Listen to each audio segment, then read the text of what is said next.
Hey, good evening, everybody. Make sure my mic is on.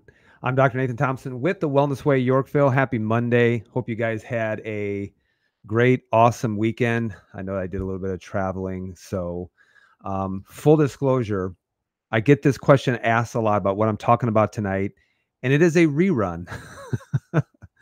But if you go to church every Sunday, the pastor might do a rerun, but you probably don't have any idea. I think I did this maybe a year and a half ago. But I get this question asked a lot. In fact, this actually came up today as well, is what about these new weight loss drugs? Somebody asked me that to a new patient. And so I'm going to talk to you from a little bit different perspective about these weight loss medications. But I want you guys to stick with me. And even though I'm repeating this, I've added a lot of awesome things when it comes to it as well. So I'm going to give you my opinion from a different perspective when it comes to these new weight loss drugs. And so just stick with me because I know that you will find this extremely beneficial. I guarantee extremely beneficial. So if you are watching right now on Facebook, if you are watching right now on YouTube, also Rumble, do me a favor and just say hello, give me a wave. Let me know where you're watching from as well. I know that we have a lot of people who are joining online. Thank you guys so much for already commenting. So I'm going to talk about what about these new weight loss medications that are considered a weight loss miracle, okay? So what about them? And I'm going to give you my opinion, but I'm going to give you my opinion based off of physiology, okay?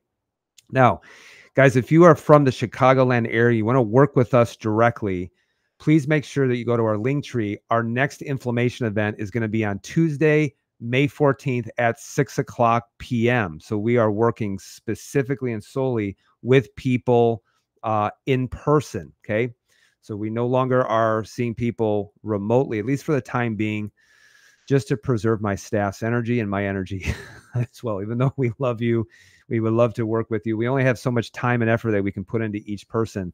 So if you are from the Chicagoland area, please make sure and go to the inflammation talk, guys. It will make so much sense to you, especially when you're talking about things like weight loss resistance, cancer, infertility, thyroid disease, arthritis, type 2 diabetes, autoimmune condition, hormone imbalance. All of these are related to inflammation. So you need to know, where is it coming from? And also, what are your first steps that you need to do in order to get this under control? Now, I always like to give you some free things. So if you go and you'll see on Instagram, on Facebook, on YouTube, even on Rumble, if you're watching, you'll see the link will be attached to our Linktree profile. You can register directly for our inflammation event. So it'll take you to our Eventbrite page. You can register directly for that if you are from the Chicagoland area. And then we also have a free gift for you as well. I know last week we gave you the free home workouts using minimal to little exercise equipment. And then there's also a free download that I put on there as well, which is the No Sugar Challenge Guide. So no, it's not keto. No, it's not carnivore. There is carbohydrates in there, but it's no added sugar. So you can go ahead and you can download that. It's not super easy to do, but it absolutely will help you specifically when you talk about your health. And so you can download that free resource for that. So make sure that you download that. And if you did that, give me a thumbs up because I'd love to know if you are actively participating in your health. Okay. So just go to our link tree and you'll be able to see that free download as well. So let's talk about these weight loss medications. Okay. Now, a lot of times I'll have people and they will they'll say some not nice things. And I'm just like, you have to understand the perspective of where I'm coming from. Okay. And the perspective, and think of this. I talk a lot about this in the inflammation talk. When I talk about this in the inflammation talk, it has to do with a fireman putting out a fire in your house. So if your house is on fire, you need the fire department. They're going to come, they're going to use their hose, use their axe, they're going to sprinkle it with all kinds of water. They're going to do that. They may put the fire out, they may save your house, but they might do a lot of collateral damage. Then the next day, the fire department comes by, and then the carpenter or the contractor comes by too. They're both looking at the same outcome, the same picture of the house. The fire department says, I did such a great job. The carpenter looks at the same exact scene and says, wow, we have such a mess here. And who's right? They both are, because it's just a matter of perspective. So if you look at this picture here on the slides, is it a circle or is it a square? And I'm like, it just depends on where you're looking at it from. It's all about perspective. If you look at it from here, you're going to say it's a square. If you look at it from here, you're going to say it's a circle, and you both would be right. It just depends on how you're looking at it. So when we talk about perspective, if we were talking specifically just about weight loss, then yes, some of these new medications, which are called GLP-1 agonists, can do a pretty doggone good job of helping people lose weight.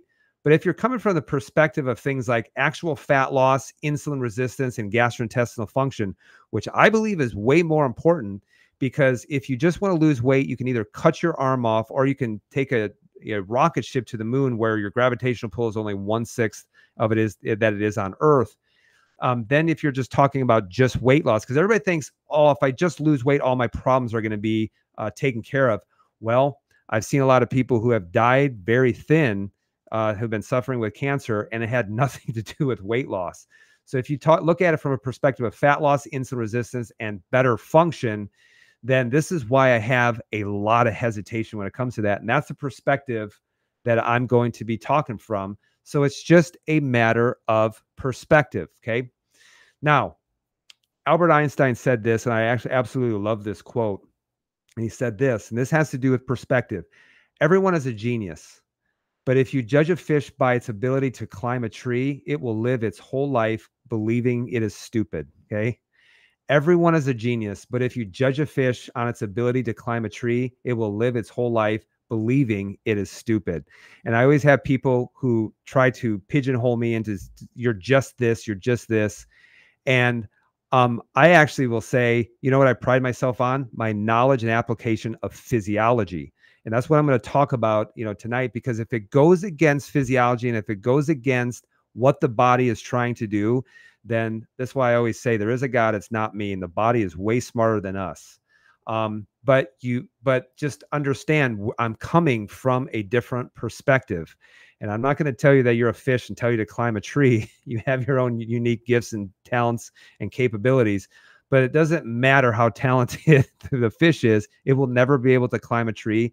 It's just not supposed to. So the perspective that I'm going to be coming from is function and physiology, not from weight loss, function and physiology, because honestly, it should improve function. It should improve physiology, and weight loss should just not be the goal. Again, if you just want to lose weight, cut your arm off, and you'll notice that you are in fact lighter. Okay. Now, I talk a lot about this in the inflammation talk about the Swiss watch principle. And when people say, what perspective are you coming from? I'm coming from how the body actually works. The body doesn't have all of these separate organ systems. They all play off one another. And in fact, what's the biggest thing that is involving people today is stress and the immune system. Stress and the immune system. That's the biggest thing. If you can help with stress, you can help with the immune system, then you are going to see that your bucket will start to empty out, and you'll start to see function and physiology start to get better as well.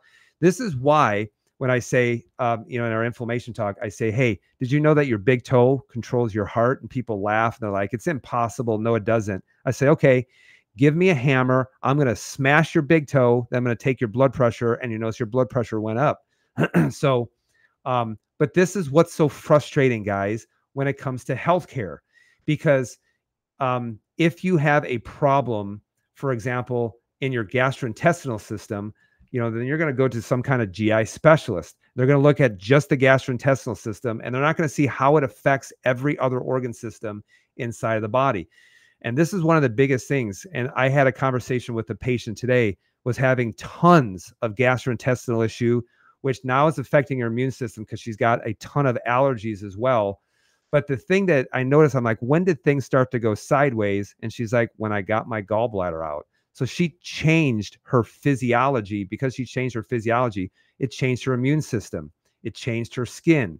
It changed her endocrine system, because she also had a lot of problems with endometrial growth, endometrial lining. So she had an ablation that was done. But the problem is that these doctors were able to put two and two together. And then she asked me this question. She's like, doctors won't put me on a special weight loss medication, a GLP-1 agonist. And I'm like, make sure that you watch tonight. So I hope that she's watching tonight to give her a little bit different perspective on why I have such huge hesitation when it comes to some of these miracle weight loss drugs, weight loss medications. Okay. So we're just coming from a different perspective. And this is why when you look at the Swiss watch, this is what the beauty of the Wellness Way is. You have to look at all of those organ systems and how every organ system affects all those other organ systems as well.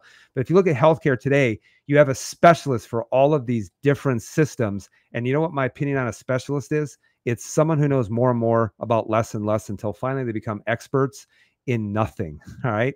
But so you have to know, how does your digestive system affect your immune function? How does your digestive system even affect your hormones, guys?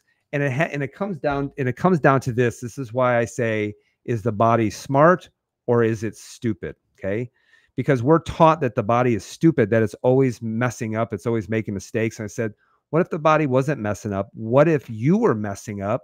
And the body was just trying to adapt as much as possible to try to keep you alive. We're biologically programmed to adapt and survive. And that's why the body is always fighting to adapt as much as possible. It can only adapt so much. And then the stressors, you start to get overcome with all these different stressors. And you start going into a disease process.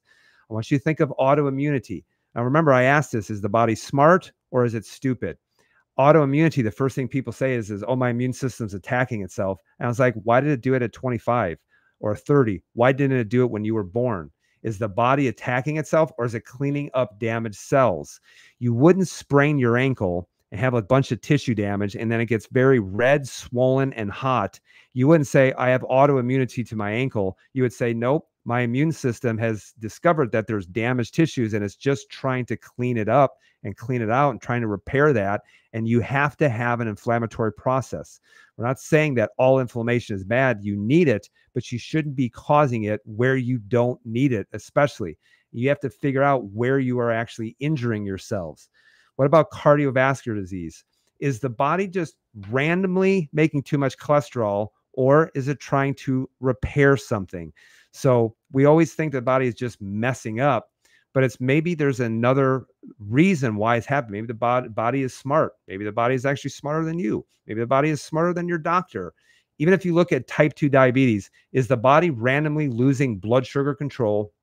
Or maybe is it protecting your cells from the damaging effects of sugar?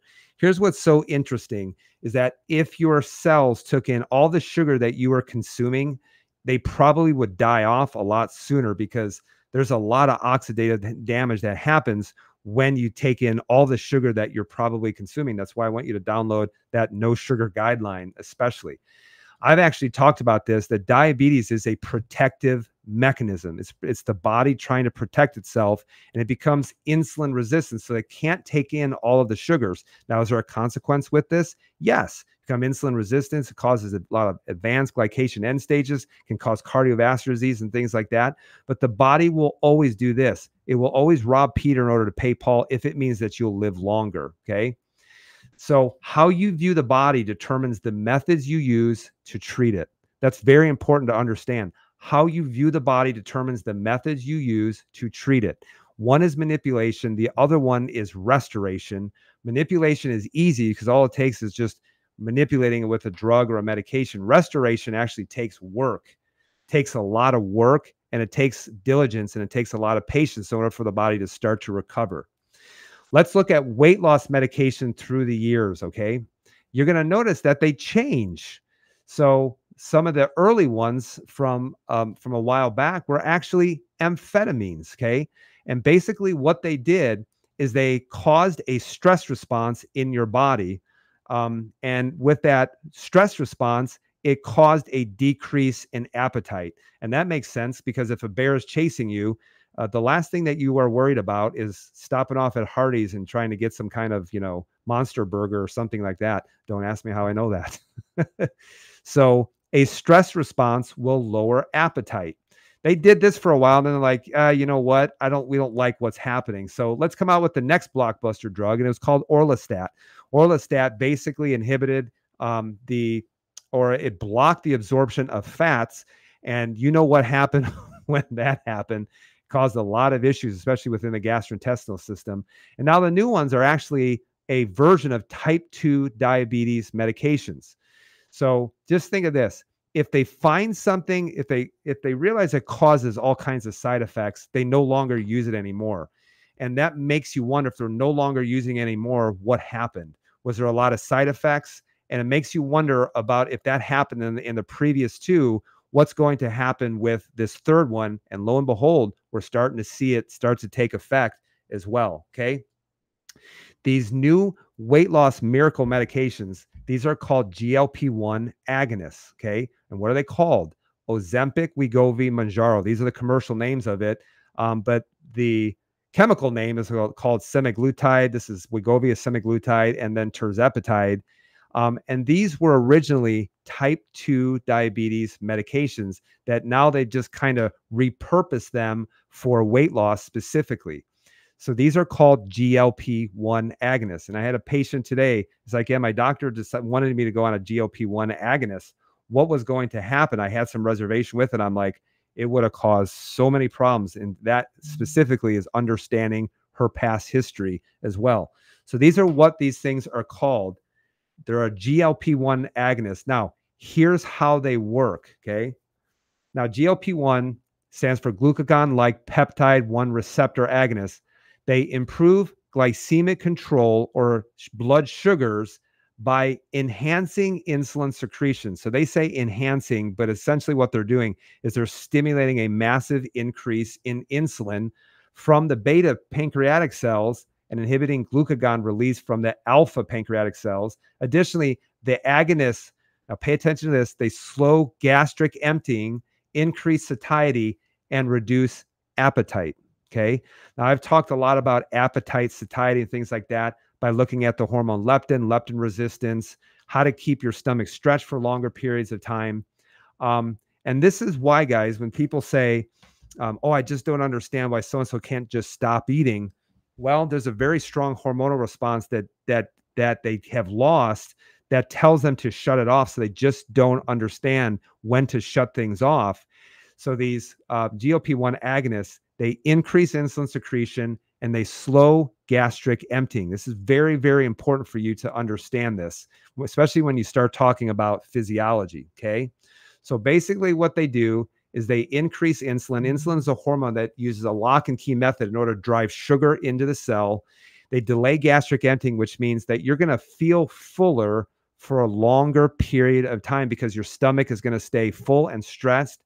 And essentially what happens is that you eat less. So they gave you the formula there is, hey, eat less. Okay, eat less. Now, delaying gastric emptying and feeling fuller for a longer period of time you can run into a lot of issues with that. Okay. So delayed gastric emptying is a medical condition known as gastroparesis. Okay. Pay attention to this. Gastroparesis. What are the symptoms of gastroparesis? Meaning my stomach does not empty the way that it's supposed to. Here are some of the symptoms. I'll feel full soon after starting a meal. I'll feel full long after starting a meal. Nausea, vomiting, bloating, belching, pain in my upper abdomen, heartburn, and poor appetite. Okay. So these are some of the symptoms of gastroparesis. And it sounds exactly like the mechanism of action with some of these weight loss medications. So this comes from the National Institute of Health, and they look at adverse effects of GLP-1 receptor agonists like these Wegovy, Mounjaro, Ozempic, things like that. The most frequently exhibited side effects from GLP-1 agonists include nausea, vomiting, and diarrhea that could lead to acute kidney injury due to volume contraction. Also dizziness, mild tachycardia or increased heart rate, infections, headaches, and dyspepsia or indigestion may also occur. So these are some common side effects of being on these medications. But let's go back. Look at gastroparesis or delayed stomach emptying. Feeling full long after eating, nausea, vomiting, bloating, belching, pain in the abdomen, heartburn, and also a poor appetite. Okay. So they're actually telling you that here's what it's going to cause, and people still aren't connecting the dots. Now, there's also in the literature cases of acute cholecystitis linked to GLP-1 receptor agonist use in the United States. Researchers have found 36 cases of acute cholecystitis associated with the use of GLP-1 receptor agonists in the U.S., according to findings from the FDA Adverse Event Reporting System, which is absolutely terrible. The Adverse Event Reporting System is just so, if you look at people, they say there's only 36 reported. I would say take that and multiply that by 100, because the Adverse Event Reporting System is barely functional. And a lot of times, doctors aren't even acutely aware that it could be happening. So it's never, ever even brought up. And patients who don't feeling good are causing some issues. A lot of times it's just, oh, I just lost my gallbladder. And then, let's just cover that up. So cholecystitis, we have a lot of people are having problems losing their gallbladder from these medications. And I will tell you this, if you want to develop gallbladder issues, keep the food in the stomach, have chronically low stomach acid, because gallbladder contraction is dependent on food moving out of the stomach and having sufficient stomach acid. If you don't have that, that bile stays concentrated within within the gallbladder. And if it doesn't move, it can precipitate into stones. And that's why keeping your gallbladder moving and not having chronically low stomach acid, or keeping food delaying in the stomach for long periods of time, that's why it can help to keep, one of the things to do in order to help to keep your gallbladder healthy. You need food to move out of the stomach, because those hormones that are secreted are actually stimulating the gallbladder. And lo and behold, this is the latest screenshot that I took from not that long ago. And I didn't even have this, but I was like, well, let's see, because I predicted that this would happen. From USA Today, they say dozens sue saying Ozempic and other weight loss and diabetes drugs are causing harmful side effects. So here come the lawsuits as a result. Okay. Now, if you go to Guyton and Hall's medical textbook of physiology, in which you have to learn this. And in fact, I always wonder, does your doctor even read this book, or did they even read it when they were in school, or did they just memorize some of the key points and regurgitate them in order to pass boards? Because if you actually go back and you read Guyton and Hall's medical textbook of physiology, it will leave you clues.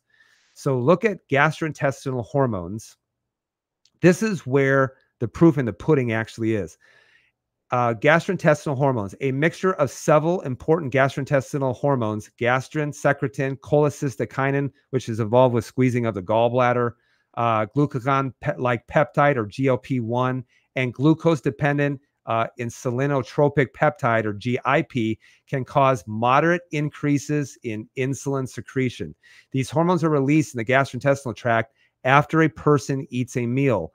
They then cause an anticipatory increase in blood insulin in preparation for the glucose and the amino acids to be absorbed from the meal. So they are released when they're saying, hey, we're getting things into the stomach. Let's go ahead and start releasing insulin, because there's going to be coming, it's going to be absorbed pretty quickly. So let's be ready for it.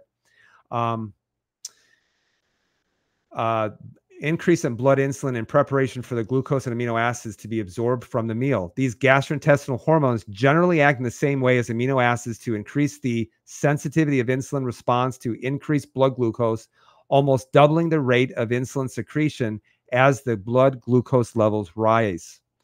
Other hormones in the autonomic nerve system, this is very important. Other hormones that either directly increase insulin secretion include glucagon, growth hormone, cortisol, and to a lesser extent, progesterone and estrogen. Interesting. The importance of the stimulatory effects of these hormones is that prolonged secretion of any one of them in large quantities can occasionally lead to, now listen to this, exhaustion of the beta cells of the islets of Langerhans. These are the cells that are responsible for insulin secretion, and thereby increase the risk for development of diabetes mellitus, which there's what they're saying is this: if you keep stimulating it, they can only be stimulated for so long, and they can lead to cell exhaustion. Pretty soon, then you're not releasing enough insulin, and your body can't keep up with it as well. The pancreas islets are richly innervated with sympathetic and parasympathetic nerves. Stimulation of the parasympathetic nerves to the pancreas can increase insulin secretion during hyperglycemic or high blood sugar conditions, whereas sympathetic nerve stimulation may increase glucagon secretion and decrease insulin secretion during hypoglycemia. The reason why this is so important is because you should be eating your food in a rest and digest state. Because when you are calm and relaxed and rest and digest, parasympathetic activity actually helps with insulin secretion. I run into a lot of people who they're not secreting very much insulin. And yes, they can be in a chronic stress state. I'll go over that next week. But the other thing that can happen too is their beta cells just might be just completely fatigued as a result of their lifestyle. So you need to be in a calm and relaxed state for insulin secretion. That's why most people are eating in fight or flight. When you eat in fight or flight, that's setting you up for a lot of gastrointestinal issues, poor stomach acid, poor motility of the gastrointestinal system. And that can lead to a lot of problems with leaky gut and things like that. So they just said that these cells that are responsible for insulin secretion are richly innervated with sympathetic and parasympathetic nerves, and that these are responsible for insulin release. This is why, guys, you need to be into rest and digest, and why chronic stress can absolutely devastate a person. So, and then talking about the Swiss watch principle, and this is why very few people are actually putting it together. The Wellness Way puts it together wonderfully, understand how everything affects everything. But if you look at this article from about 14 years ago from PubMed, they say this: the effects of acute psychological stress on glucose metabolism and subclinical inflammation in patients with post-traumatic stress disorder. And they talk about acute psychological stress and how that affects blood sugar and things like that. Stress absolutely affects your blood sugar because you'll mobilize a lot of sugars, number one. And then number two, the stress, the psychological stress being in fight or flight, will inhibit the release of insulin. This is why everything works off everything else, and why handling your mental stress is so important. Okay. Now, wait a second. Let's just pause here. Wait a second. Dr. Nate, are you telling me that stress, estrogen dominance, or the inability to be able to metabolize and clear your estrogens, which can actually be due to gastrointestinal issues as well, and yes, even birth control, can all play a part in insulin resistance and type 2 diabetes?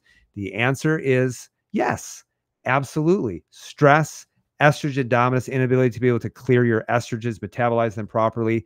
And this is why, guys, birth control can absolutely wreak havoc on a woman's system, especially.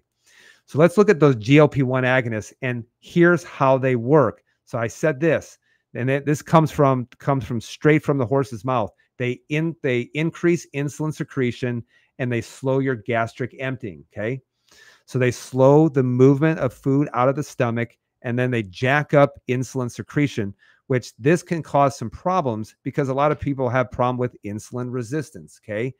So hopefully, guys, if you follow me long enough, you'll see a problem with that, because if they're jacking up the insulin, the only thing that's going to do is that's going to increase insulin resistance. Okay. Exposure to large amounts of any hormone can cause downregulation of the receptors. This is why, nobody starts off smoking 2 packs a day, but they end up there because they start to develop nicotine resistance. And this is like when people say, how do I become more nicotine sensitive? I'm like, okay, stop smoking. You'll get way more sensitive to it. How do I get more sensitive to alcohol? Stop drinking. How do I get more sensitive to insulin? Stop doing the things that's causing so much insulin secretion. And you know what? One of the biggest things is processed foods that have a lot of, that's going to have a lot of carbohydrates, especially refined carbohydrates in them too. So the problem with these medications is that they cause increasing insulin resistance.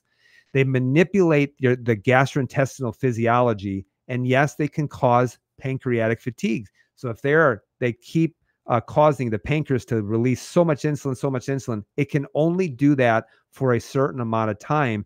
And that's why they say, yes, you need to be on it for the rest of your life. And that's why when you go off of it, why it causes terrible rebound weight gain. And they've convinced people that, yep, you just need to be on that for the rest of your life. Okay. Now, the experts, I've heard this from the experts, and they've admitted this. because it manipulates insulin secretion. Your pancreas won't be able to keep up with the increasing insulin resistance once you go off of those medications. So here's what happens. If it increases insulin, it's going to cause a problem with insulin resistance. Then you go off of that medication. And because you have a certain level of insulin resistance, the pancreas can no longer keep up with that as well. And it just further creates another problem. And then they're like, well, here's our answer. We'll just go on it for the rest of your life. And that's why people stay on medications for the rest of your life, because it's manipulating and it's not restoring. So lifetime medications. Do you have a problem with that? I certainly do. But here's what they've done. They have convinced you that weight loss resistance is some kind of incurable disease. You have no say in the matter, and that it needs lifetime management. This is what I don't understand, is that you just need to be on this for the rest of your life. Okay. Now, I don't have a problem with people, you should eat good your whole life. You should exercise your whole life. I actually believe that you should be adjusted at some point for the rest of your life. I think you should do healthy habits for the rest of your life, but certainly manipulating physiology for the rest of your life, that sounds like it was actually invented by medical doctors. Where on earth do I sign up? Okay, all you have to do is a Google search, and you can sign up for Wegovy and see if this is going to be right for you. Now, I remember there was a lot of Facebook ads, and I happened to look at the Facebook ad, and I followed. I clicked on it, and I actually put my real numbers in. And my insulin levels were at about 3.5, very low. Blood sugars, A1C was sitting at about 4.9, and I qualified for weight loss medications. It makes you wonder what kind of racket it actually is. And you don't have to look very far, guys, of the racket that this is actually becoming. Because you remember the opioid epidemic, from 15, 20 years ago? Yeah, who was responsible for that?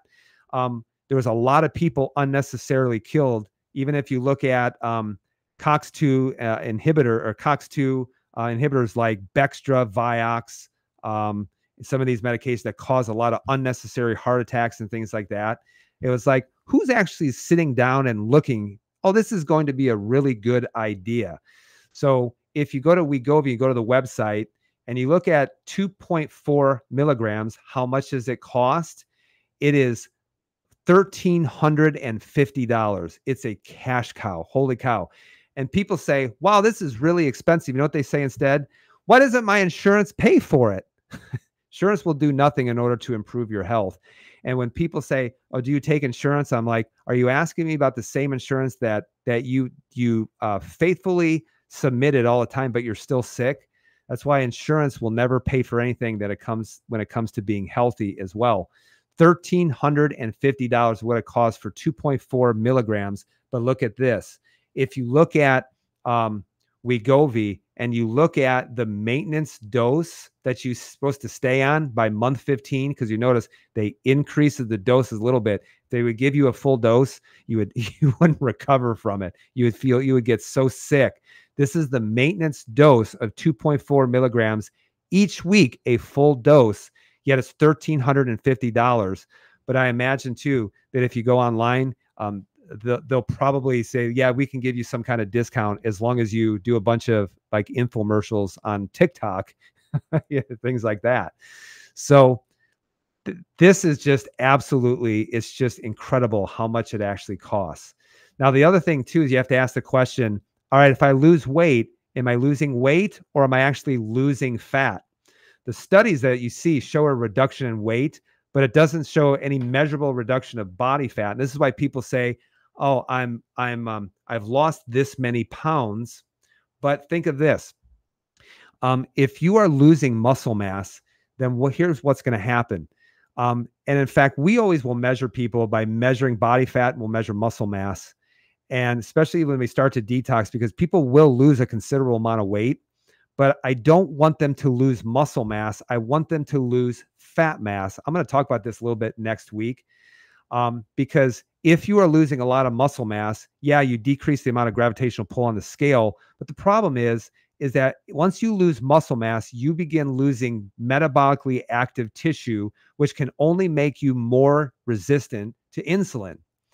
So this is why are people actually losing muscle mass, or are they losing some fat mass? What are they primarily losing? And nobody talks about this because I don't even think that they're measuring. What are the long-term side effects of these GLP-1 agonists?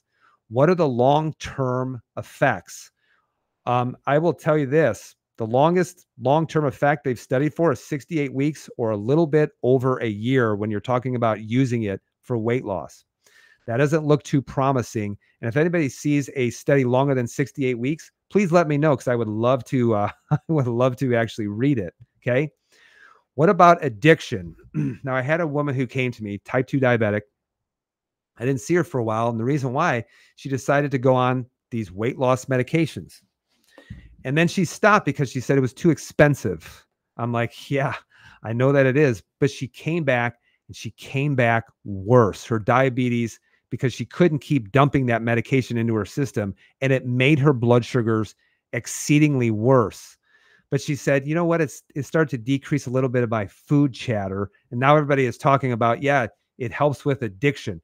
From PubMed, GLP-1 receptors, a novel molecular targets for cocaine use disorder. Okay. Now, if you actually look at food as an addiction, and we talk about this, I believe that food can absolutely become an addiction as well. So here's what they say from this article. Okay.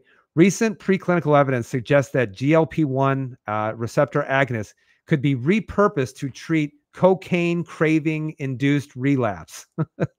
So now they want to use it for people addicted to cocaine. Behavior, neurochemical, electrophysiological, and molecular biology studies indicate that GLP-1 receptor activation functionally modulates the mesolimbic reward system in the brain and decreases addiction-like phenotypes in rodents. Okay. So now they're talking about, hey, it's actually helping people with addiction. And the biggest thing when I see that this is happening is this is what comes up.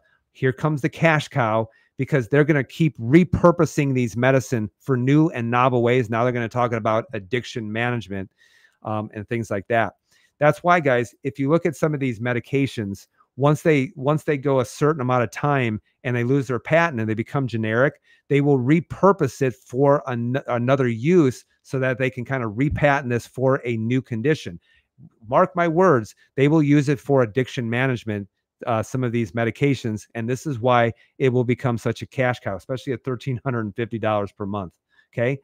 Who will teach the doctors how to prescribe these medications? I guarantee it's going to be the pharmaceutical companies, just like why we have an opioid epidemic, why we've had so many people who have died from these COX-2 inhibitors, these medications like Bextra, Vioxx, some of these things, because it manipulated physiology and caused cardiovascular disease and heart disease and things like that. But let's leave it up to the pharmaceutical companies who have a vested interest in their shareholders to keep them rich. That's the thing, is who will teach the doctors? Maybe you should just sit down with a book like a physiology book and ask them some real questions, not what they just learn in a seminar. My question to you is this: when you talk about addiction, is what comes first, the chicken or the egg? Does the behavior change the brain, or does the brain change the behavior? Well, I'm going to tell you this, because anytime that you start to manipulate physiology, one of the things that you're not addressing is literally the addictive nature of food and things like that. If you have an addiction to food, introduce that food, reinforce those pathways, and the brain actually never changes. Your habits change the brain pathways, and it was your habits that changed the brain. What comes first, the chicken or the egg? Habits change the brain. You have to stop the habits in order to rewire and rechange the brain as well. But this is also true when it comes to leptin resistance and things like that. Go back and watch some of those live videos that we talked about. Is hunger a liar? And things like that. So this is why people talk about this all the time is, it decreased my food chatter. And I'm like, well, just remember this: the reason why you lost weight is because it made you fuller longer, and it caused you to decrease your gastric empty. It changed your gastrointestinal system, which is why you got to be really careful, why it can cause so many gallbladder issues and things like that. But if you can, and when people say, oh, I've tried everything and I've tried calories in, calories out, and it didn't work. But if it worked for you as a GLP-1 agonist, then maybe we should start looking at this differently. Okay. So here's my final thoughts. Compassion, okay, is an urgent rush to help. If you look at what compassion truly is, it's an urgent rush to help. But if it makes a person worse and it makes them less healthy and it makes them a lifelong customer, it's not compassion, it's enabling. And I don't want anything to do with that. This has nothing to do with compassion. It has more to do with enabling. And this is why we have such a drug pushing environment in the United States, because they've convinced you when there is that you have a disease when it's not a disease. They've convinced you that it's nothing is ever your fault. You have to take responsibility. Compassion is actually telling the truth. And I will tell people is that you have to take 100% responsibility. 100% responsibility for where you're at. It's the only way to move forward, guys.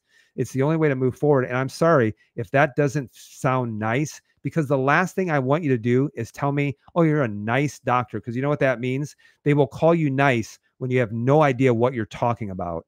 I don't care if you think that I'm nice or not. True compassion is an urgent rush to help, but it's not enabling at the same time.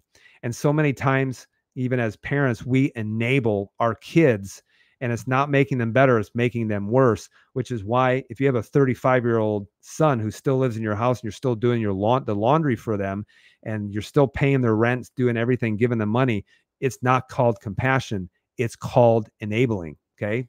So our next inflammation talk is Tuesday, May 14th, 6 o'clock p.m. You can follow our link tree, go to the very top. You also be able to download our no sugar guidelines and also our free exercise ebook. But guys, if you're having a problem, especially when it comes to this, when it comes to weight loss, I will tell you this, there's more problems than just your inability to lose weight, because weight loss resistance is a symptom of something else that is going on. Please make sure that you get registered for that. We have people who lose weight all the time and we never talk about it, because truly a doctor should talk about restoring health and not manipulating weight. There's a big difference between the two. And if you want to be restored, then come to that inflammation event Tuesday, May 14th at 6 o'clock p.m., especially if you guys are in the Chicagoland area. I'd love to see you there. I would be honored if you were there. Make sure that you get registered for that right away, as space is going to be limited. Okay. Now, next week, I'm going to talk about this, part 2, how weight loss resistance is a symptom. And I'm going to talk a lot more in detail about how you should be eating. Yes, we do talk about testing and things like that, but how you should be eating and some things that you can help when it comes to weight loss resistance, insulin resistance, and things like that, that don't require a drug, that don't require you to be on something that costs $1,350 every single week. But actually doing things that don't cost you anything. I know that when people say, oh, I can't afford a gym membership, it's like, well, I just gave you an awesome workout guide. You can buy $100 of equipment and you can do this at home. But if they keep looking at all of the resistance, they'll never see the opportunity. Too many people see all of the resistance to it. And if you do that, you never see the opportunity. So I'm going to talk about next week, weight loss resistance is really a symptom. And I'll talk about how these drugs work, but where you need to start when you're talking specifically about weight loss resistance. So I can't wait to go over that next week. Guys, thank you so much for all of the comments. Make sure, please, that if you don't follow me, please follow, and please share this video with other people as well, because I know it's going to come up this week, even in my office. And I know that people are thinking about it. They need to know the inherent risks. They need to know how they're manipulating, and they need to be restored. There's a big difference between the two. Please share this video with other people. I would sincerely appreciate it. I love and appreciate all of you. Next week, we'll go over part 2. And guys, be well, be blessed. I hope to see you guys very soon. I love all of you, and I hope you have a great rest of your week. Please share this video. All right. All right, guys. And as I always say, remember who you are.